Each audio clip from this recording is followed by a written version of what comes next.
What's up, everybody? Welcome to the Drake and Jimmy Jew Show. My name is Drake Peterson. That over there is the omnipotent Jimmy the Jew. As always, we are joined by our producer, Christopher McCone. And today, calling from the great state of Michigan, is musician and host of the Sound Vapors podcast, Tommy Marz. What's Oh, cracking?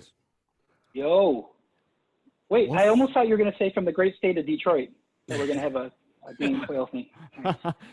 I'm sure people do that. Like they just they think all they think of is a major city, and they forget Yeah. that that's actually not a state.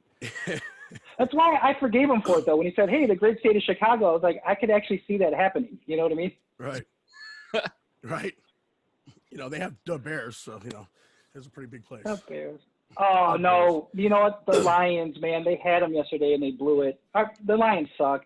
What city are you guys in? Like, because our football team just it's always sucked.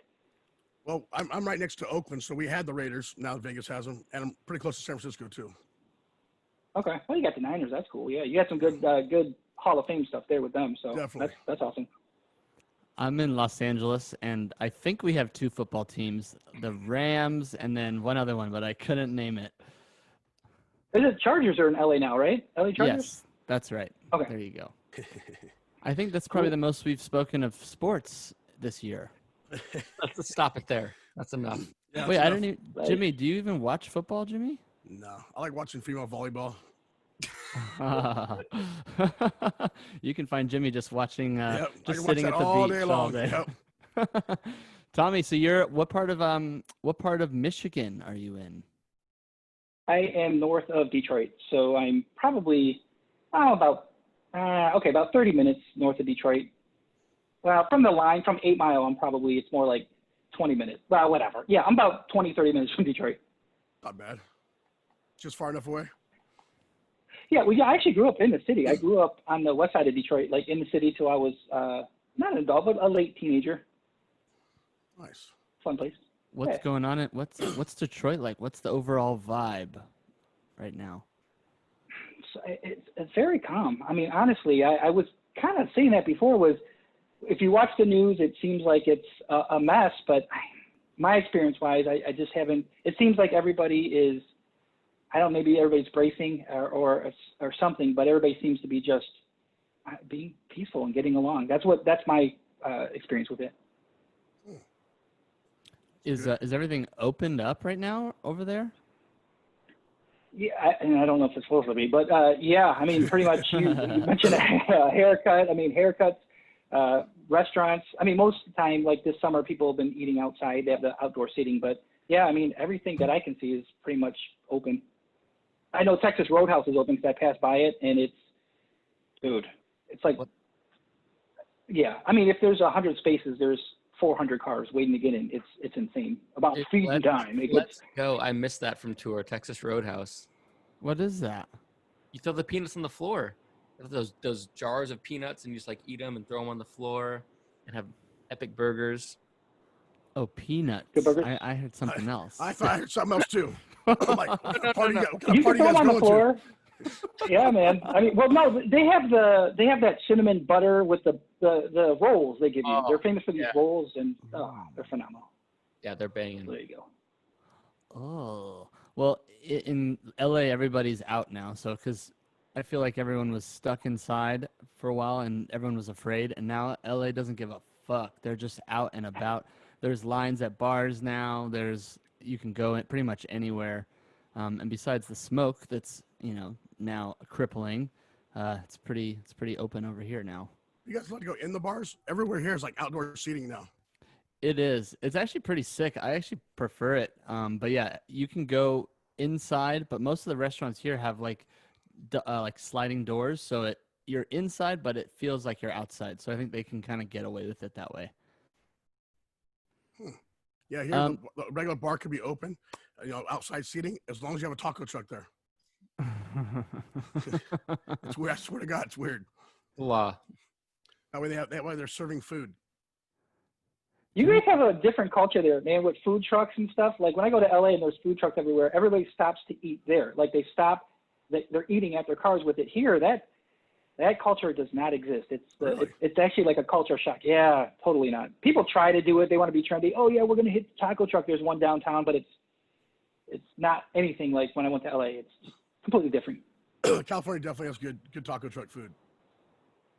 Do you guys have other like food trucks? Because I mean, we have a ton of food trucks from all different types of cuisines. Yeah. But do you guys have that in Detroit? Oh no, I mean like I said, they tried even before like pandemic and stuff, but they're right in the city. There'd be a couple kind of driving around. It was like it's almost like the FCC triangulating, trying to get a pirate signal or something. You know, that's a pump up the volume reference. Anyway, so it's them kind of triangulating. It's nothing like these other big cities like Chicago and like LA and stuff, or well, New York is its own animal. You know, with it's not just trucks. I mean, there's vendors and guys with bags. You can buy a hot dog out of a newspaper bag. Really? I've done it. And survived. I was really hungry. Yeah, I was hungry, so it was late. Well, we've all been in funny. rock bottom before. No, I'm just kidding. Yes. I just fuck with you. So, Tommy, you're here to promote your newest EP that's coming out called Chasing Light. It's out on September 23rd, and you also just released a track a few days ago called Summer Bummer. Do you want to just go ahead and talk about those two projects? Yeah, thanks. So the track first is Summer Bummer. I just got asked that. Did you write it because of everything that's going on? It was just kind of a coincidence. I actually wrote the song a year and a half ago and recorded it about a year ago, and I've been sitting on a couple of these songs for a while. I just didn't feel like they were right all the way. Something just wasn't, I don't know. I mean, you're a musician, sometimes you just know if it's not right. And so I started this YouTube series, and I was going down this Harry Styles rabbit hole, and I never really heard, I knew who Harry Styles was, I knew who One Direction were, but I never really listened because I didn't have any interest, whatever. So I saw there was a cover he did of Sledgehammer on Stern. It was phenomenal. I mean, it was better than that. I was blown away. So I was like, well, hold on a minute. Like, this guy is like, he's a serious musician. So I started going down that rabbit hole, watching, some live performances, listening to the first and second record. Honest to goodness, man, I fell in love with both albums. And the first one has this 70s Floyd kind of, I don't know, this Floyd that meets Joni Mitchell kind of weird vibe. It's an excellent record. That got my mind working, and as I'm listening to it, thinking, okay, I would have played the drums like this, or, oh, I wish there was a guitar right here, or something like that. So I kind of pulled up the old tracks, and I was like, okay, I'm going to rewrite some of these. I'm going to re-record, and I'm not sure this is a roundabout answer, but anyway, I got back here, 2020, felt like the right time to release it, and so Summer Bummer was just a coincidence of this bummer that we've had. So a couple months ago, I was thinking about it, and I was like, okay, I'm going to release the EP. So I asked all the fan base, man, on all the social channels. I was like, here's an email address I made up. Can you send me your best 10-second clip? Send me your best photos, whatever you've been doing this quarantine summer. Send them to me. And me and my drummer, who actually works as really good producer, we went through all the footage and we made the video. We put it all together, and it took a long time because there was hundreds and hundreds and hundreds of emails. I didn't really expect it. I thought I'd get maybe 10, 20 emails, but no, there was over 500, but we got a huge response from it, started piecing it all together and put out the video last week. And I'm shocked. I'm shocked and appalled, but no, I'm just shocked that it's gone out as far as it has. And the response has been really good. A lot of websites and magazines, they've just been kind of shooting it out, and it's kind of taken on its own life because I think people are just resonating with the message. And then if you watch the video, it's a very positive spin. So the name of the song Summer Bummer, but it's supposed to be we can't let this define us. We can be happy. You can still enjoy your summer and stuff. So that's where that kind of came into the EP, 6 tracks. It's really 5.5 tracks because there's a half song on there, which is just an intro to Summer Bummer. So it's called Lullaby to Summer. So I guess it's still 6 tracks, but yeah, so that's coming out the 23rd. It's on an exclusive iTunes pre-order right now. So I decided I'm just going to put this on iTunes for, a pre-order, and that seems to be going over really well. And I'm just really happy with the support and stuff, because it's not like, I can go out there and tour it, and sell, how you pre-sell tickets, you got tickets out there and you get that buzz of, okay, we sold this many in this place or this many in this place. I don't have that buzz. So right now that buzz is, pre-orders and people getting excited about it, tweeting about saying, hey, here's a screenshot of me pre-ordering it, that kind of stuff. So that's kind of the buzz on that right now. I hope that's a good explanation. I'm sorry. Can you repeat that one more time, please? No, I'm just Sure. So Summer Bummer. No. So essentially, you're saying that you created the destruction of summer by writing that song a year ago. Yes, I did. Damn it. Yes. Sorry. Fucking believable. Thanks, bud. Well, So, all right. Well, good to be here. Thanks for having me. man, And have a so do you have any plans to do any like live stream shows? I mean, you have a pretty popular YouTube channel, obviously, and you've been doing some. I've seen you post some videos up on there. Do you have any plans for a live stream show or any drive-in shows or anything like that? yeah, I don't know, man. I'm gonna be honest. You know what? Like, I think the live vibe for me has always been that I like to jump around and I like to jump off my amp and I like to, are you ready? I like to do that thing and play those kind of rock shows. And how do I say this? I'm just gonna say it. I feel like I'm not that confident as picking up an acoustic guitar, sitting in front of my phone and live streaming it out. I don't know. I mean, here's the crazy thing. So I've been kind of doing it on these Twitter lives and the response has been pretty good. Okay. So if I did it 6 times, 50% of the time I went back and listened and said, oh my gosh, that was awful. But then 3 of the times I was like, okay, that was actually pretty good. I could do that. So the long answer is I don't know. I think I'm going to. I think I'm going to do it, man. I think I'm going to do it. What about you? I mean, are you guys doing like live stream stuff or driving stuff? We did one live stream. Then we recorded another one that we're gonna put out as if it was a live stream. But I don't know. It's a lot of work, and you have to, you got to fly everybody out for crew, and then who knows if you're gonna make any money. I mean, in terms of like, you're never gonna, make up for all these, lost shows in terms of, monetarily. So it's really just to keep the fans happy. And I think, any kind of content that you can put out for your fans, they're going to love, especially the diehard fans. But from a performer's perspective, it fucking sucks. You're sitting there, you're playing for like 4 cameramen and who aren't even going to be clapping. They're just like there working. And then you have your crew guys who are scrambling to work. But as a performer, it's really not that fun because you feed off the crowd. You feed off of, the boos or the yays or whatever, the happy. The yay. Yeah. The yay. Well, the boos, I run the other way, but it's true. Sorry. And so are you guys doing any of the drive-in shows out there? Like California, we have the drive-in shows. Are you guys doing them out in Detroit area?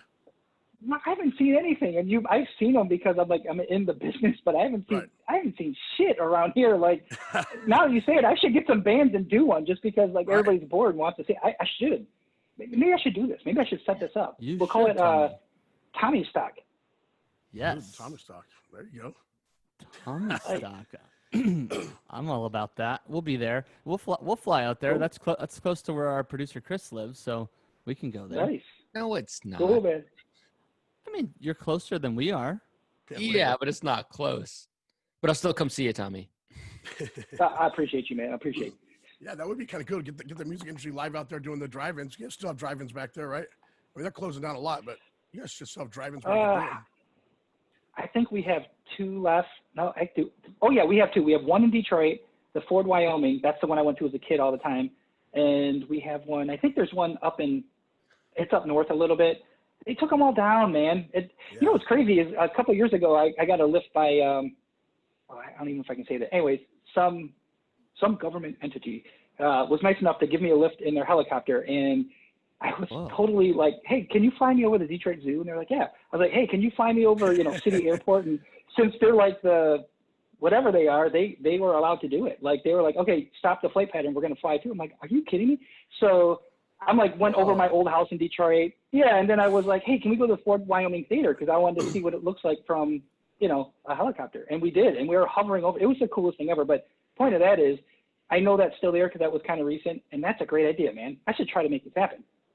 Yeah, really. I mean, because people want to get out of their house and they're going to sell because people just want to do something. Yeah. See, here we go. I think we got a big festival starting up now. 100%. I like this. Tommy, how many different instruments do you play? Because I was watching your cover of "Stuck in the Middle with You," and you were playing a bunch of different instruments. How many do you play? Let's see. So, yeah, on that, on some of them, there's the piano. So I have it behind me. I don't know if you can see it. I'm a total hack, but I'm like kind of teaching myself stuff. But, if you play like guitar, I don't know. It's just like I'm starting to translate all of the guitar stuff onto the piano. So I'm almost good enough where I can sing I'm learning a lot of Journey songs actually on the piano.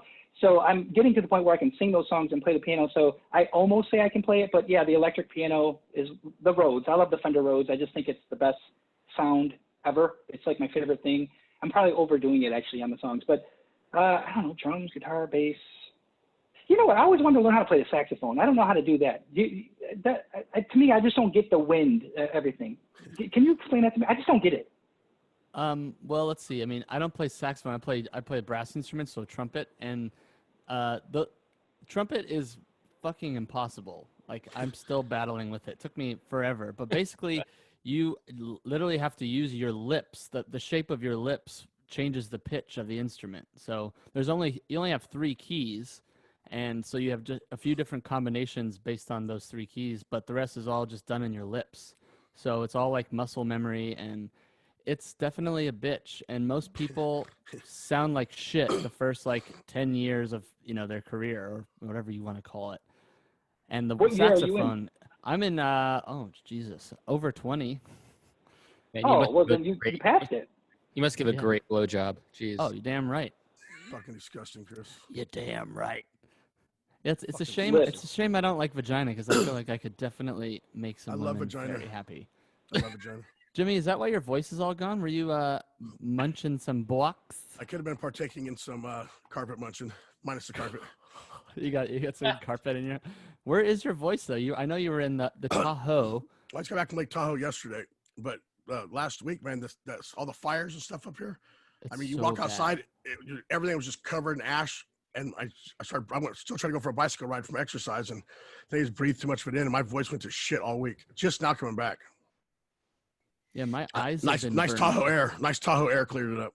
Yeah, my eyes have been burning from the fires. Tommy, I'm not sure if you know this, but the whole West Coast is literally just on fire. And hopefully everyone that is listening, we have a lot of NorCal fam. Hopefully everyone's safe, and you guys are all doing okay. Shout out to all the firefighters too. Yeah, it is a little bit better today out there. A little clearer out there today. The ash ain't so bad. But when I left last week for Tahoe, man, it was terrible here. Was there nothing in Yeah, Tahoe? I mean, you guys get. No, Tahoe's nice. No, Tahoe's cherry. Oof. But somebody said you have a fire season. I was talking to somebody out there. I think it was San Diego, and they were like, "There's an actual season," but I thought that season already passed. Is this a norm? Like, because they were talking about the winds and how it blows, and they're explaining this. So, is this supposed to? Not that it's supposed to happen, but I hope you understand what I'm saying. Like, is this the season for it, or is this a freak? The end of the season. But I'm hearing a lot of people are actually starting fires. They're setting these things on purpose. No, I mean, that always happens. People always do that, which is fucked up. But you're saying, Jimmy, that it's Antifa. I already know where you're going with this, Jimmy. Did I say anything? Did I say anything? But I know what you read, and I know the news that you listen to, and I know that in your head, you think this is true, and it's not, because it's just not. You gotta do Drake, a little research. You keep denying it, Drake. Oh my God. Oh yeah, that's right. It's the pedophiles that are going around and lighting fires, and that's what's going on. And eating babies. And eating babies, yes. Yes. Oh, you guys are killing me. Oh man. Oh, You're killing us, Jimmy. You're killing us. yeah. So Tommy, you also have a podcast. It's called Sound Vapors. I was bumping it earlier today. You want to talk a little bit about Sound Vapors? Because you've got some pretty badass guests that you've interviewed. Like you did, I saw you did some stuff with Puddle of Mud, Foo Fighters, Three Doors Down, System of a Down, Hootie and the Blowfish. You get a bunch of members of the bands to come on and just fucking talk. Man, Three Doors Down. My childhood is calling.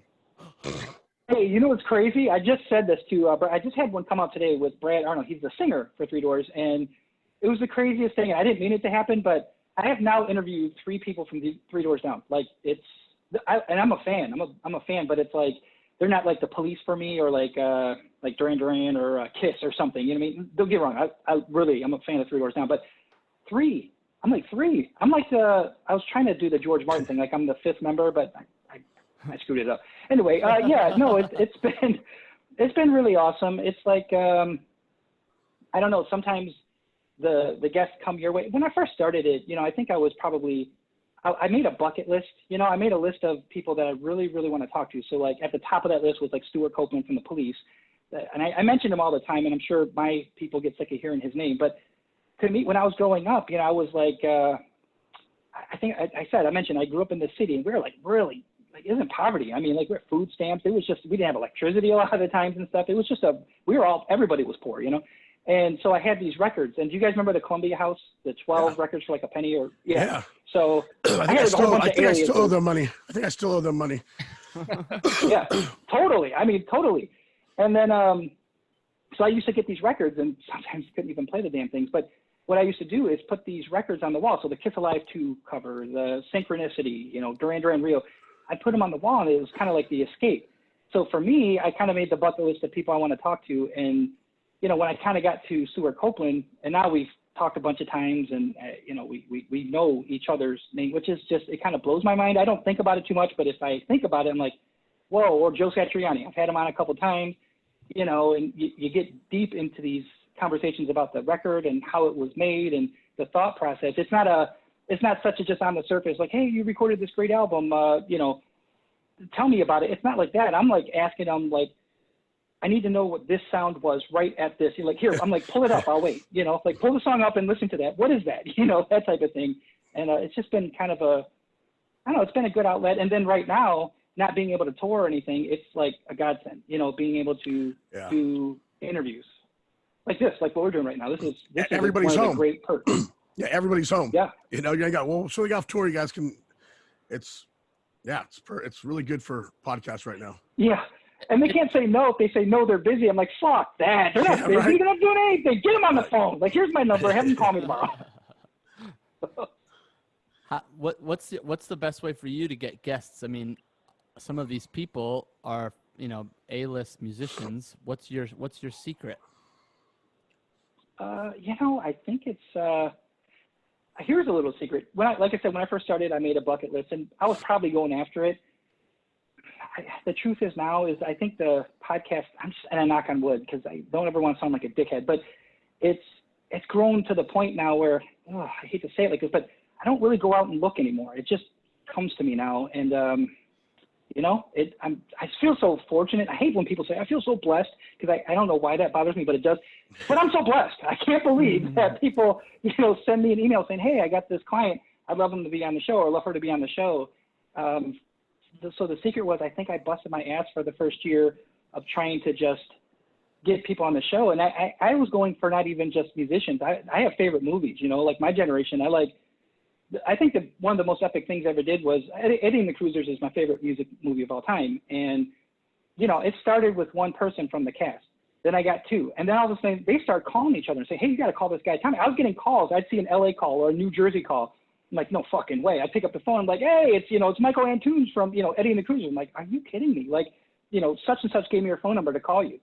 And so for me, that turned into this crazy thing. You know who I didn't get though? I didn't get Joey Pants.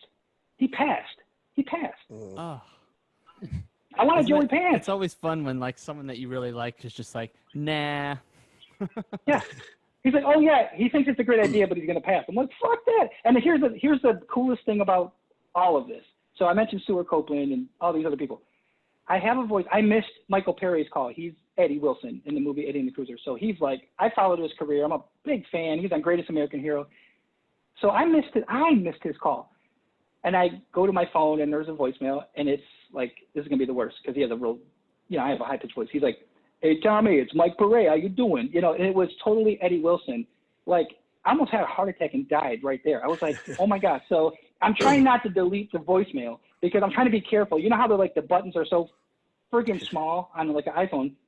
So I'm like, oh my God, don't delete it. So I'm trying to save it. I'm trying to get a microphone on it so I can record it. I'm trying to email. So I got like 6 copies of it. So I'll never lose it. But I was almost going to put that as my voicemail outro. I swear. Great thing. That's funny. That's hella funny. Who's your favorite guest that you've got to interview? Your all-time favorite, and then who's Oh. someone that who's on the top of your list that you would like to interview in the future? Oh man. I wish I would have looked into it. There's been a lot of really cool guests, and the thing is, for me, it's not even just how big they are. Sometimes you just connect with somebody. There's been a couple where I wasn't that familiar with them, but by the end of our conversation and by the time I got the article out, I was like the biggest fan ever. Man, that's a good question. Can I think about it and get back to that's a weenie way out. I know it is, but there's been some really good ones. You can take as long as you want, which is perfect because appreciate it. We are now going to talk a little bit about our friends at Manscaped, who is in the best in men's below the waist grooming.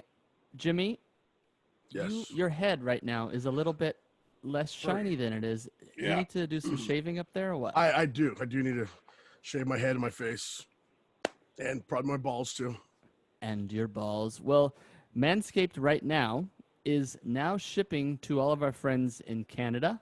Okay, we have a lot of Canadian listeners, so this is now your chance to all of our Canadian friends to go get a Lawnmower 3.0. Lawnmower 3.0. It's their third generation trimmer, features a cutting edge ceramic blade to reduce grooming accidents thanks to advanced skin safe technology. They've also upgraded to a 7,000 RPM motor with quiet stroke technology, and it even has a light, a fucking light. All about that quiet stroke.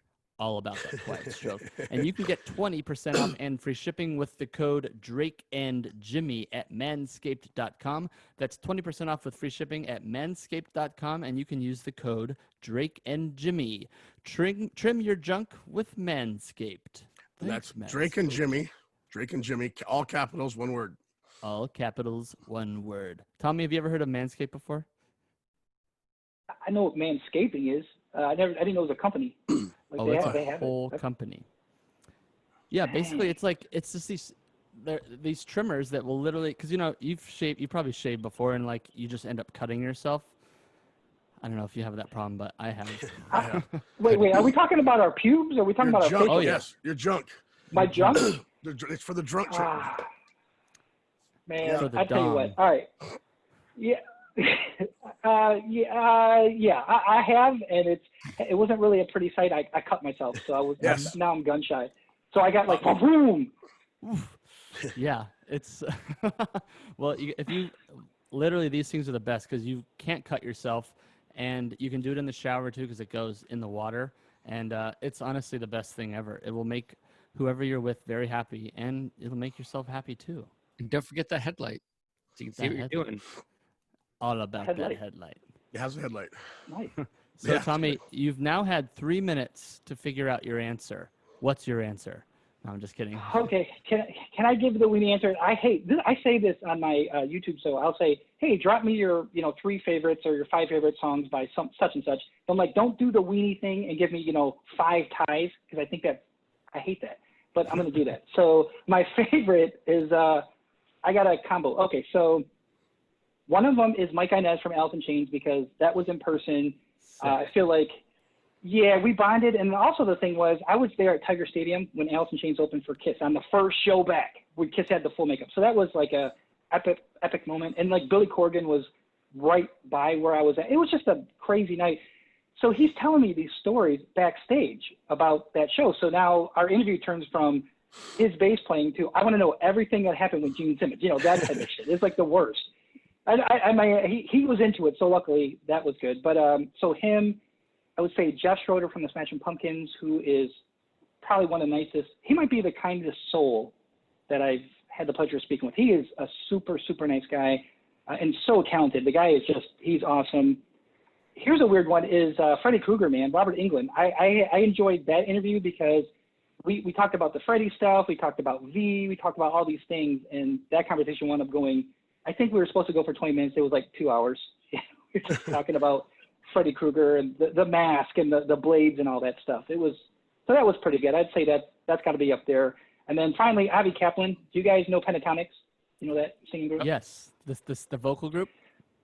Yeah, the vocal group. Yeah, he was the low. He left Pentatonics a couple years ago, but he was the very, very low voice, like that real deep guy, like Pretty Little Angel Eyes, that guy. And he is so talented. It was weird talking to him because he's a different kind of talented. When it's almost like talking to a computer with ones and zeros. Like that's how he looks at music. That's the feeling I got. He's just super, super talented. So I would say those, and I don't want to leave anybody out, but yeah, just to start there, is in terms of talking to somebody. Okay, so bucket list. I've already mentioned them a couple of times. I have not had the chance to speak with anybody from the original Duran Duran, which really bothers me. But I did a 35th anniversary of Seven and the Ragged Tiger, and they don't put out these things. This is not what they do. I don't know why they just don't look back and do this. And even the manager was like, yeah, they're not into these kind of things. So I put it out anyway. One day I go to my Twitter and there's like 1 million notifications. I'm like, what the? And they put it out on all of their socials. They really liked the article I wrote about it. And so it was almost good enough. Like I was really happy that they read it, they liked it, they shared it, and thousands and like tens of thousands of people read the damn thing. So I don't know, man. I really like to get Simon or Andy or somebody on the phone pretty soon. Like I have to make that happen. Actually, I don't know though. If that happens, I might just quit. I might just pack it in. Hit the top, stop there. Yeah, I might. Yeah. One thing that we like to talk about on the show with musicians is we always like to ask if there's ever been any huge fuck-ups on stage. Because, it's live music and a lot of things can happen. Do you have any good stories about any major fails that have happened in your career? Yes. Fucking capos, man. So I was hell-bent. I wanted to play this song that I needed a capo on, and I put it on the wrong fret. And I was all set because I was like, here's what I'll do. I'll open the show with this song, so no fuck-ups, right? I used the wrong finger. I put it on the wrong fret. So I came out strutting like, yeah, I'm about to kill this. And we started playing. I was like, holy shit. Like, everybody else is right. I am wrong. And so, like, in the middle, I'm like, because I'm the singer, too, so we're doing the trio thing. So when I stopped playing guitar, I mean, which was good, because everybody was just kind of like, what the fuck? But, yeah, so I'm singing the song, and I'm trying to get the capo on. And if you guys play guitar at all, it never goes on perfect. You have to fuck with it a little bit to get, like, so everything's not out of tune. So that would be one. And then the other one probably is we opened the show, and I want to do this big jump right to start with, which I jumped and I landed on the guitar cable. And when I landed, it rolled my ankle, my knee. So that hurt really bad. Yeah. And I was like, son of a bitch. And I got through the show, but I did not jump the rest of the show because I thought maybe I broke my ankle, but yeah, but I did not. It was just bruised. I've never said this publicly, but I once fell off the front of a 8-foot tall stage because I stepped on a cable. Like a big lighting cable on the front of the stage at a festival with probably 10,000. Oh, really? And just like stepped on the cable by accident, trying to wire up a pedal board, and just like tipped off the front of the stage. And like, my glasses flew off. A security guard gave me my glasses like 10 minutes later. It was. Dude, the glasses flew off. Like that's the worst because you're like trying to catch them in I heard the crowd like scream as I fell. It was just not good. Jimmy, have you ever fallen off your motorcycle before? Oh yeah, I've wrecked my Harley a few times. What? How did you end up like what? How are you still standing? Because I heal. But did you like break anything or what? A lot of blood. Didn't ever break anything. Ground my arm. Did you hit another car? No, slid out like when I hit oil going around on the freeway. Slid. Me and my wife at the time. She went one way, I went the other. The bike went one way, and I ran over to the bike, and she goes, "Hey, asshole, you gonna check on me? I'm off my bike." So I lifted it back up. She hopped back on it. We took off. That's why Jimmy's single. That's another reason why I'm single. Yes. Yeah. Shout out to Alicia. You're still cool. You still have that bike? Not that one. No, I have one just like it. I ride FXR, FXRTs, cool. Harleys. Yeah.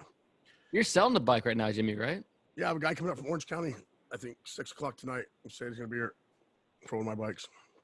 I got like 6 Harleys. I need to sell a bunch. And 100 bicycles. I like 12. Jesus.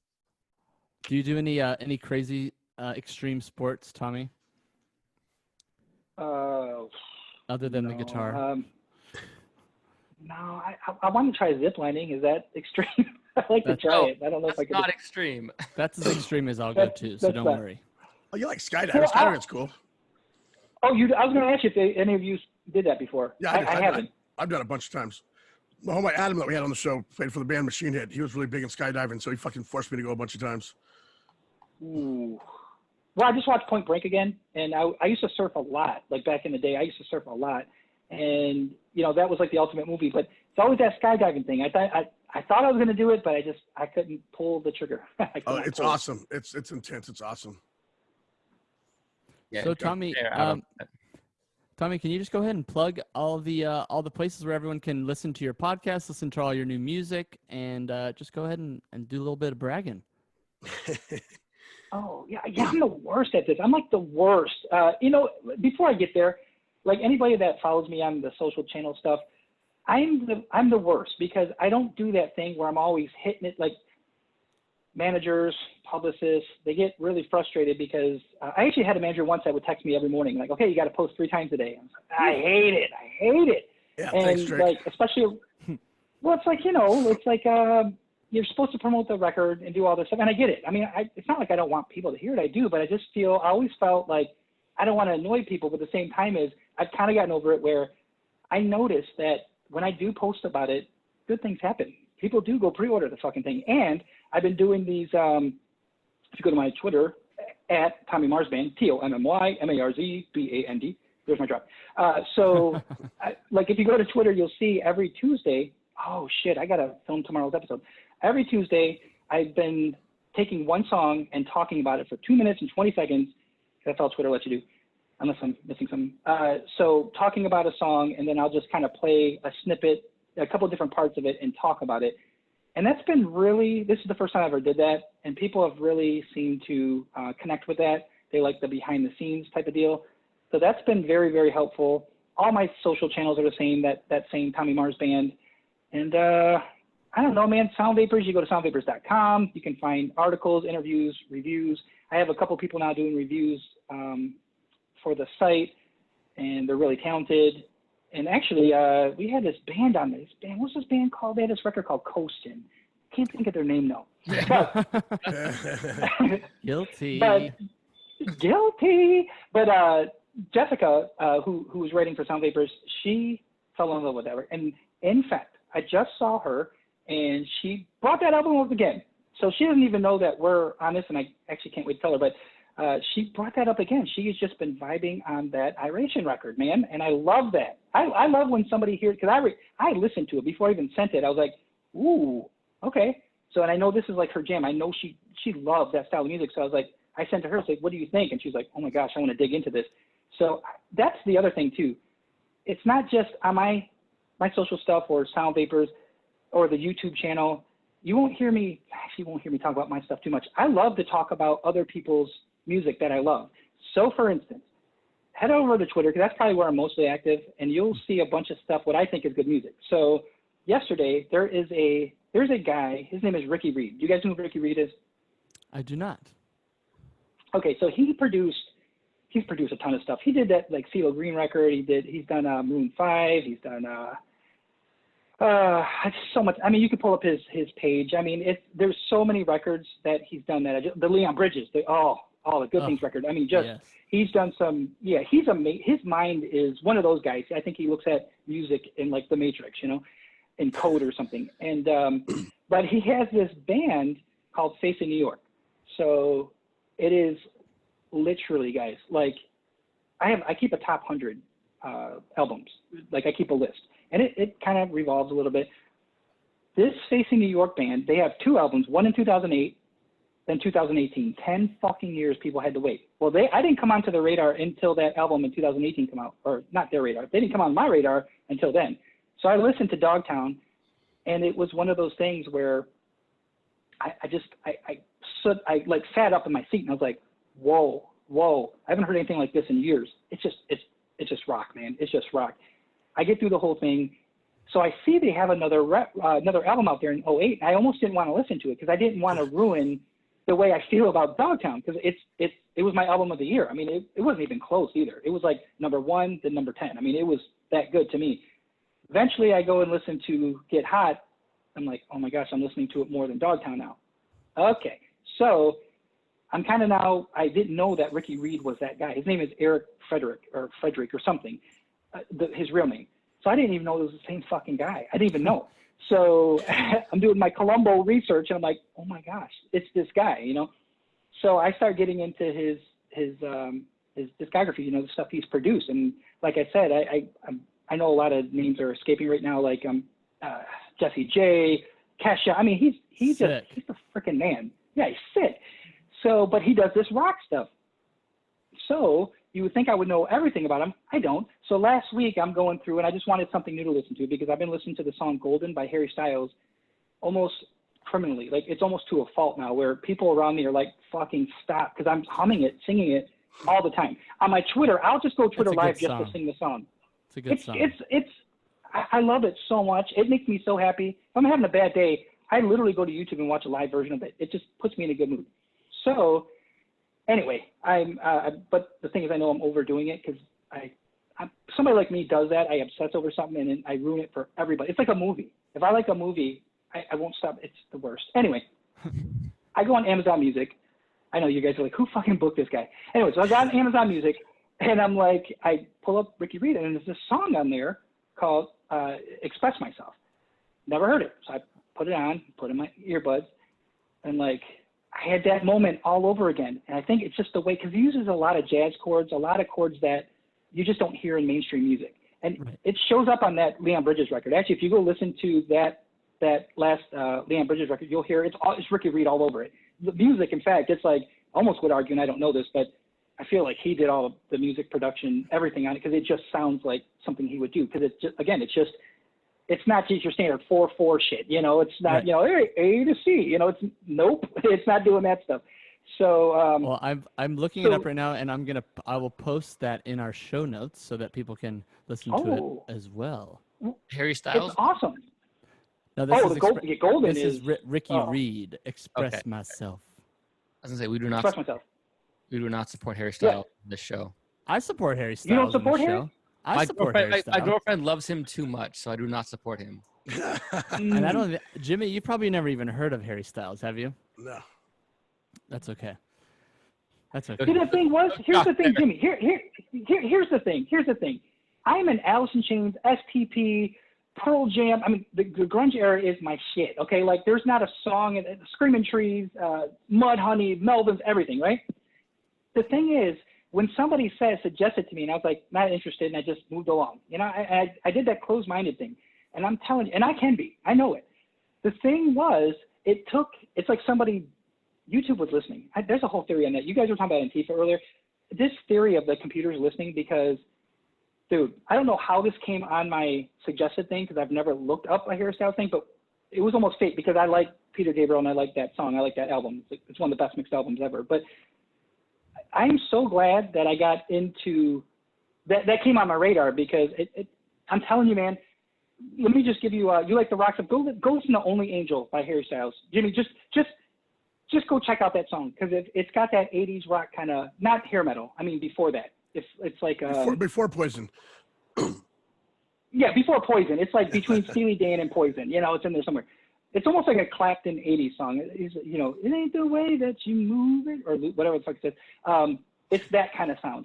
I won't do it. Anyway, I can't. You guys have a great review on your on soundvapors.com, which, by the way, this is actually a really sick website. It's more than just a podcast, but because you guys have a lot of great reviews, and this is a great way for people to find out about music that they don't know about. But one thing that you guys did review, our friends over at Law Records did a big compilation album called The House That Bradley Built, and you guys did a review on that. And this is sick. Like, all these different bands covered Sublime songs, like Common Kings, Long Beach Dub All Stars, Pepper, Hyrie, Mad Caddies, Sideways, Movement, like everybody. We've pretty much had all of them on our show, which is sick. We've had all of them on our show. Yeah. Really? This is dude, a great fucking this is a great album. I was bumping it at the beach the other day, but yeah. So like, I mean, it's nice that there's not that many publications or websites, whatever you want to call it, that write about the reggae music scene. So this definitely, as a reggae artist, I'm definitely very behind this. This is sick. Oh, that's really awesome. And in fact, actually, the special thing about that is that Kelly was Bradley's sister, if I got that right. I hope I got that right. And she actually was saying, she left a comment and stuff and saying that it was a great article and she was really happy about it. And it just, those kind of things, that it means a lot. You know what I mean? Somebody that's like directly connected and they enjoyed the article or the support, and it makes it really, it's nice. Hell yeah. Well, Mr. Tommy Marz, thank you so much for coming here on the Drake and Jimmy Jew Show. You're now part of our family. We love you very much. And if you ever have any stuff that you want us to post on our pages or anything like that, just go ahead and send that over, and we'd love to just share it with everybody. Oh, thanks for having me. You guys are really awesome, man. I'd be honest with you, man. I thought we were gonna argue more, man. So this worked out really good. If you wanna argue, let's argue, baby girl. Just bring up Trump and we're all good. Yeah. Just bring up Trump. Who are you voting for? Oh, there we go. You know what? Can I say one thing on this? The stuck in the middle with you thing. I kind of miss oh boy, maybe I shouldn't say this. I miss the days when everybody was arguing about birth certificates and if W was stupid. I almost miss those days because everybody used to get so offended and so worked up. Those days, you know what? I still felt like everything's going to be okay. Right now, I don't know. And I mean it from both sides because I am the guy in the middle where I look at both sides. I have my own views, of course. I read a lot. Actually, I read a ton, and I read both sides. I don't just go to Drudge. I don't just go to NPR. Like, I try to read everything I can get my hands on or my eyes on.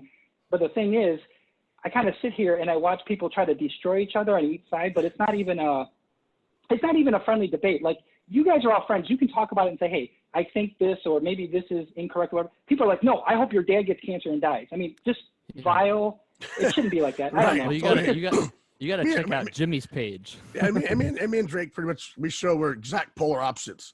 I mean, you can't get more opposite than me and Drake, but we show we can still get along, And we both have our views and we cap on each other. But in the day, it is what it is. It's your views. I ain't burning down buildings, trying to light everything on fire because, I hate Trump. I am on the boats with a bunch of naked bitches partying like Trump people. I am doing that. just throwing it out there. See, that's how we get it started. Jimmy, I've been on plenty of boats. Yeah. The thing is, like with that, there was, again, it's that both side thing, you got people on the, if somebody has left those boats that were going down, like, that's what you get. Again, it's just like, we shouldn't be like it. But then on the same time as you'll see somebody do something on the left and the people on the right, like, you got that. And it's just like, I guess what I'm saying is maybe we all acted like 12-year-old kids or whatever, because we didn't have the internet. So we didn't really know how crazy people were. Right. Like, think about it when you were a kid. You rode your bike up to the store. That's pretty much that was your existence, right? I think there was always crazy people, but like even with, okay, you guys have a Instagram page that's huge. You got, tons of followers. I'm sure you have your share of crazy people that send you the most random shit where I'm like, what? I got crazy. I have no idea.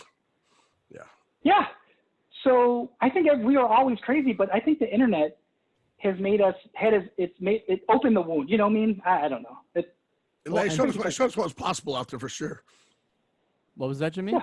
Showed us what was possible out there, how crazy people can be, for sure. Oh, totally. Well, and your boy Trump, Jimmy, he also he's all about, he promotes people like attacking each other and like calling each other like stupid childish that's where names. you're so wrong. He's actually trying to stop all this stuff. No, he's not. He's a dickhead. No, Here we go. He does it. He literally calls people childish names. Okay, and because he does it, just Rosie O'Donnell. He was anti the military. He said that any women in the military are pussies, and they shouldn't march. Didn't you see that? Wait, what did you say? I didn't hear what you said. He spoke out on wounded veterans and said they should not be allowed to march in the veteran parade because they got wounded. No. Yeah, that's a headline. Stop watching CNN. Yeah, it's a headline on CNN. You can't believe anything these people say. He said that. See, this is how we fight, Tommy. Yeah, you got to watch. You have to watch the OAN network. What is that? OAN. That's a bunch of bullshit. OAN. I've heard that. OAN. Which one is that? It's like OAN.com, but they're like a far right news organization. They just lie. Was it like InfoWars or? Yeah, I think they post shit like that, and they're all about QAnon. I always think that like people, again, you guys probably are, so if I fit to not everybody, all three of you guys attack me. That'd be a good way to finish, actually. But I feel like people that are too far, whatever they are, left or right, those are the people that actually scare me. I feel like, I don't know how to say it, but I think when you get too radical or too extreme, I think it can be a dangerous thing. And I think you should be passionate about your views. On either side, yeah, for sure. Mm-hmm. Yeah, I think that's where the trouble starts. But I think, logical people, I think you can see, I hope that we can see the good in some people, Right. I don't know. What am I? You know what? I was off the hook and I started this shit. I am sorry. You know what? Everybody should vote. That's all I'm saying is. See what you did, Tommy? I know. You're trying to start all some I'm saying shit, is Tommy. Come on, man. I know. I'm like, all right, see you guys later, Trump. Oh, shit. I just Remove hope him. that people vote, whatever it is. The thing is, that's the whole thing. A man told me once, a wise man, it's actually my best friend when I was growing up, his dad told me once, he's like, Thomas, because that's when it's like the old school, Thomas, he's like, if you don't vote, you can never bitch. And I was like a kid. He's telling me, you can never bitch about what's going on if you don't vote. It's always stood with me. And I'm like, absolutely. You should get out there and vote. And because if you don't vote, I do not want to hear it. It's like here's the last thing I'll say. It's like a list. If I do a top 5 list, top 5 favorite songs, favorite albums, and if you don't like it, no problem. I have no problems with how you think. Don't come at me, though, unless you have your own list, unless you're prepared to talk about your own list. You cannot say yours sucks and that's it. Then I won't entertain your question. Makes perfect sense. Yeah, so go out and vote, or at least try to vote. I mean, the Trump administration is going to make sure that you have a hard time doing it, but Make sure you that's can actually go physically vote in person with an ID. that's a whole My nother God, topic. China. I love you guys, man. Yeah, thanks, Awesome. Tommy. All right, well, everybody go check out Mr. Tommy Marz. You can check out his new EP, Chasing Light. It is out September the 23rd. But in the meantime, go listen to Summer Bummer, his new single on Spotify, Apple Music, and all streaming services. And also go check out his podcast. And just, Tommy, we love you. Thank you so much for being on here, buddy. Yeah, thanks, Tommy. Thank you so much. Thank you so much for having me, and we'll talk to you guys. Oh, yeah, for sure.